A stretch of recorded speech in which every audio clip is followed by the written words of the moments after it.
ओम श्री गुरुवे नमः। न गुरुरधिकं तत्त्वं न गुरुरधिकं तपः। तत्त्वं ज्ञानात् परं नास्ति तस्मै श्री गुरुवे नमः। ओम शांति शांति शांति। प्रणाम भगवान। केनोपनिषद स्वामी श्री अखंडानंद सरस्वती जी महाराज का दिव्य भाष्य भगवान, जिसमें हमारा जो है प्रथम खंड से मंत्र नंबर 1 की व्याख्या चल रही है। तो पेज नंबर 2 से आगे लेते हुए आज मंत्र आया हुआ है, पृच्छलोकान कर्मचितान ब्राह्मणो निर्विद्यम आयात न अस्त्यकृतः कृतेन तत्त्वविज्ञानार्थं स गुरुम एव अभिगच्छेत् समितपाणि श्रोत्रियम ब्रह्मनिष्ठम। मुंडक का जो है 1-2-12 मंत्र है। मुंडक श्रुति का कहना है कि ब्राह्मण कर्म द्वारा प्राप्त होने वाले लोकों की परीक्षा करके वैराग्य को प्राप्त हो जाए, क्योंकि अकृत रूप मोक्ष की प्राप्ति किसी भी कर्म से होनी शक्य नहीं है।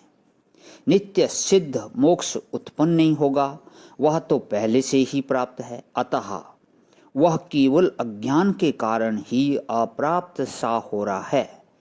अतएव उस नित्य मुक्त आत्म स्वरूप का विशेष विज्ञान उत्पन्न करने की आवश्यकता है।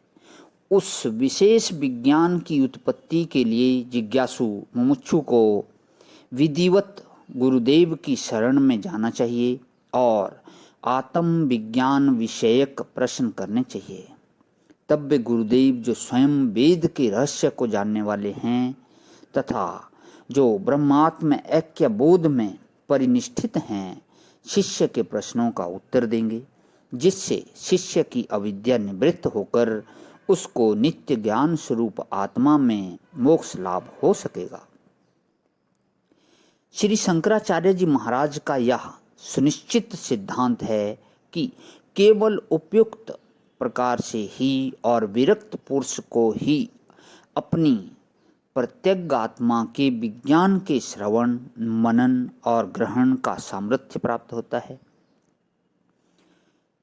और किसी प्रकार से नहीं। संतानोपत्ति से मनुष्य इस मनुष्य लोक को प्राप्त करता है, क्योंकि पुत्र पौत्र आदि की परंपरा से व्यक्ति का इस लोक में सतत नाम बना रहता है और श्रोत्र सम्राट कर्मों के अनुष्ठान से पितृलोक की प्राप्ति होती है।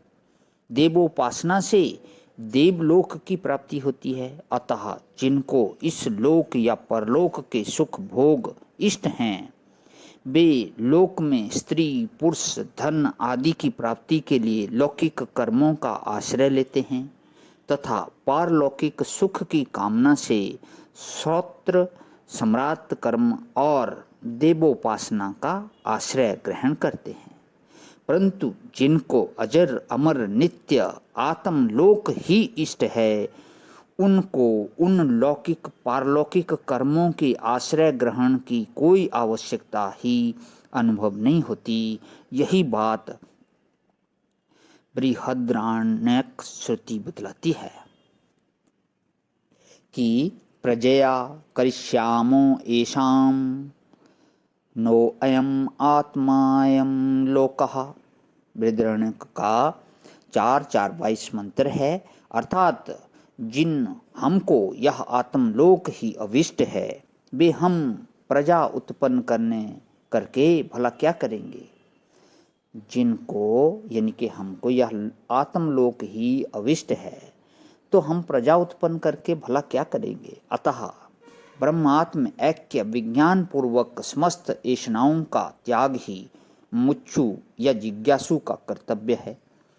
ऐषणाएं 3 प्रकार की प्रसिद्ध ही हैं, पुत्रेषणा, वित्तेषणा और लोकेषणा।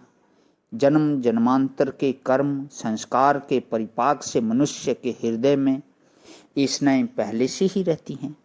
ऐसा नहीं है कि बाहर तत्दसंबंधिनी विषयों के संपर्क से उन ऐष्णाओं का जन्म होता है। अतः दीर्घ काल तक किए जाने वाले पुरुषार्थ के फलस्वरूप ही उनका क्षय होता है। सहसा परिस्थिति बदलने से उनका शमन नहीं होता। नियंत्रण, संयम, विवेक, विचार, सत्पुरुषों का संग, उदातीकरण, निरोध, परिस्थिति परिवर्तन आदि अनेक उपाय बतलाए गए हैं जिनसे ऐष्णाओं का क्षय हो जाता है, किंतु उनका नाश नहीं होता। तत्व ज्ञान से उनका आत्यंतिक विनाश हो जाता है, परंतु उसके लिए भी पहले उनका इतना क्षय आवश्यक होता है कि वह तत्व ज्ञान में बाधक सिद्ध न हो। अतः सावधानी पूर्वक ऐष्णाओं का त्याग करते हुए तत्व विज्ञान के लिए अथवा तत्व विज्ञान के अनंतर जीवन मुक्ति की सिद्धि के लिए प्रयत्न करते रहना चाहिए। प्रणाम भगवान। आज विराम। ओम शांति शांति शांति।